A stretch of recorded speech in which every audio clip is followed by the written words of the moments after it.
I recently posted a video where I tested a bunch of Dollar Tree stamping products, and so I thought, why don't I do the same thing for some stamping products I found on Temu? So I did a shop with me where I bought a whole bunch of new stamping stuff. So we're gonna test them out today to see if the Temu products are up to par. I got a lot of things to try in this video, so let's get started. Because I recently did a Dollar Tree stamp test, I thought I would also test the ones that came from Temu. So I have two sets of sentiment stamps from Temu. They were purchased separately. I have never used them, so we're gonna give those a try. They're both writing sentiments. Then we also have some acrylic blocks, which I actually think are from Amazon. I'm gonna double check and have to write on the screen. I do have this one that was from Daiso, a stamping block. And we have some glitter metallic inks that I wanted to try. I think these might be from Temu as well. Pretty sure I got those on Temu, if not Daiso. We have a stamp pressure press, and then this is the imitation Misti. So I did get in my stamping test video the We Are Makers precision press because it's a cheaper, affordable option than the Misti. But since this was on Temu, I thought I would just try it out because it was a very affordable price. So we have a couple of things to take a look at. I'm going to unwrap all of these acrylic blocks. These acrylic blocks came in a huge package of different sizes, and so you can pick the one that works best. I like already that they're nice and thick. Here's a really super tiny one for little bitty stamps. It's like an inch wide, and they do have the lines written on them, so if you need to line something up, you can line it up. That's even smaller. You guys even see that? This is like an inch. I say that's an inch and a half. The largest one, and then a rectangular one. I wanted to compare these to the Dollar Tree stamp block. So here's the Dollar Tree one. I don't know if you can even tell the size difference in the thickness. Because they're clear, it's so hard to tell. But I definitely have to say that the Dollar Tree one is half the thickness of this other set. And then I'm gonna real quick open up this one. This one's clear. It doesn't have the lines. This came from Daiso. It says Daiso on the package. So that's how I know. And this one is probably even thicker than those. Yeah, it's slightly thicker than even this largest one here. What I like is because you can get a better grip on it when you're stamping it, just using the acrylic blocks. So let's take out one of these sentiments. Probably need one that would fit on these stamps. And if I recall, these were super affordable, and I like the sentiments because you get options. Let's try this Thinking of You. Put it on. I guess this one will work, right? And I probably should have seasoned it before I put it on here. Seasoning, you guys asked me about seasoning. I just take an eraser. In this case, I have like a white eraser and just run it over just to kind of get all the stuff that might be on there for a good impression. There's all sorts of different methods people have, but I just found this was pretty easy. Then you got to get off all the leftover bits of eraser.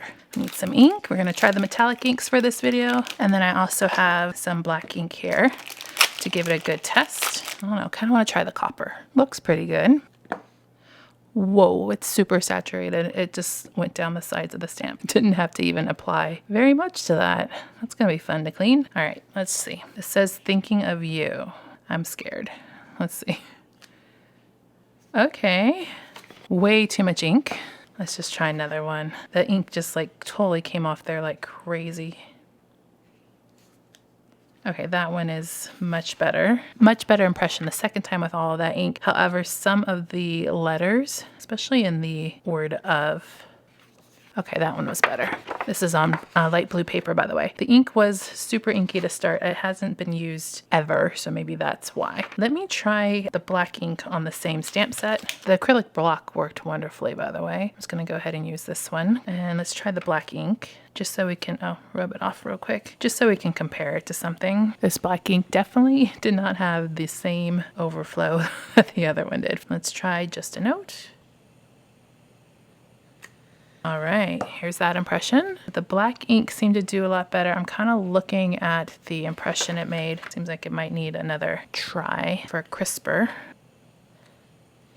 All right, not bad. Definitely did better with the non-generic ink for sure. A couple other colors to try. So I'm gonna also try this sentiment here that's really, really thin with our ink, and we'll try all the colors just to see. Because while I really like the ink, I am not your like all the time stamper. So in order to have a really good selection of ink, it's just nice to have some options. And so when the options are really affordable and they work, a really great thing, I should have put that in the center, because then then I can have variety in doing my craft and not have to spend a lot of money. We're going to be a little lighter with our touch here. So I definitely see how doing these test videos is beneficial to people who want to have some supplies but don't want to spend as much money because they're not always doing them. I don't know if that makes sense. I didn't push as hard with this ink, so hopefully that works. And let's try this one over here. This one says just for you. Definitely think I'm going to do another stamp. Okay, the first stamp definitely had a lot of ink again. And the second one looked a little bit better, but some of the lines, like in the U, look a little smeared. I think I'm gonna try again. I really do like the fact that I can have these metallic colors and not buy individually for more money. So I'm really hoping they work out. Okay, here's my third impression. And it looks very similar to the very first impression. But I have to say I am kind of happy with the gold color. It's not perfect, you guys. Definitely not perfect. And as these other ones dry, I'm not really liking them as much. Maybe it's the color blue paper that I have. Definitely think the black ink is doing the best job on this one, unfortunately. Let me clean that off and do a black one. So now I'm just checking to see if it's the stamp or it's the ink. I'm thinking it's the ink.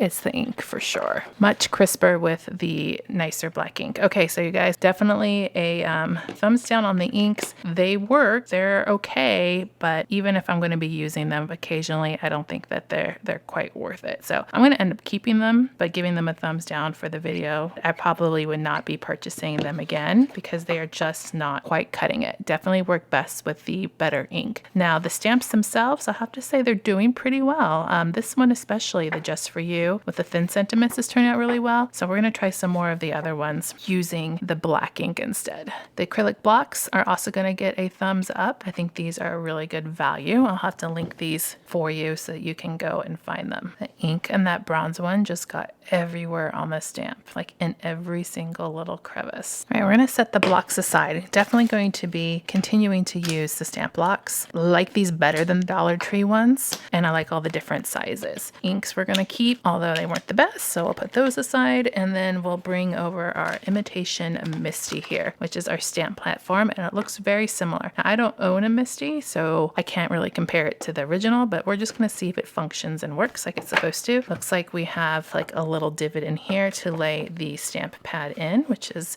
like a piece of foam. Go in there, or you have the grid here on the bottom. There are rulers across the side, which is really good, and it's hinged. It takes some pressure to hinge it, right? And then it came with one of these to hold down any paper. So let's go ahead and we're going to just use this test paper here. Probably should cut that, huh? All right, cut some paper, use our magnets. Wouldn't it be nice to have a second magnet to hold this down, but I don't. And then we're going to pick a stamp. I think we're going to try this congratulations. I'm going to just season it up real quick. All right, and we'll give this one a shot. Definitely gonna use the Memento black ink on this. This is the Tuxedo Black, in case anybody's wondering. And we're going to stamp it. Wish I had another magnet. Impression. I think some people are also concerned about the thickness of stamps, but it didn't seem to have an issue with the thickness. And then we also have the stamp press to use with this too. So I'm gonna open this one. And it looks like you have to kind of assemble it here. So I'm gonna take off this adhesive and put it on. Did I get it on evenly? I really don't have a lot of expectations for the stamp press. I think it's probably going to work exactly how it's supposed to. Give it some good even pressure, and then there we go. Not bad, you guys. I would definitely have to say that this stamp platform has been a pleasant surprise. It's working really well. It's a fraction of the price, and I think you can get the same effect that you can with the name brand one. And then we have the precision press here, which works a little bit differently for maybe thicker stamps, but if you wanted to use something like the Misti, this will definitely work. I do wish there was another magnet. So all in all, I'm going to give this pretend dupe, Misti dupe, a thumbs up. The stamp pressure thing, definitely a good value. It works just like any other one would. Thumbs up on those. Just those inks were a no-go. I do have to note though, I keep getting the question about my stamp folder. So this was another, I believe, Temu find. You can also get these on Amazon, and they are great for storing all of your clear stamps. You can also use them to store dies if you do die cutting. So I've already used, with just my Dollar Tree stamps, 5 different pages of those. And so I'm going to add in my new sets from Temu, but they just slide right into this folder. Go, and I kind of have them categorized a little bit, like sentiments all together and like animals together. So here my sentiments start there, so I can have them and see them at a glance. You could could also put a piece of paper under there to see them better if you wanted to, but it's just a really great way to keep them all together organized. I'll also link this because this is definitely a must-have for sure. If you like this video, I got a couple more that you can go watch next. I'll see you over there. Click subscribe and I'll see you in the next video.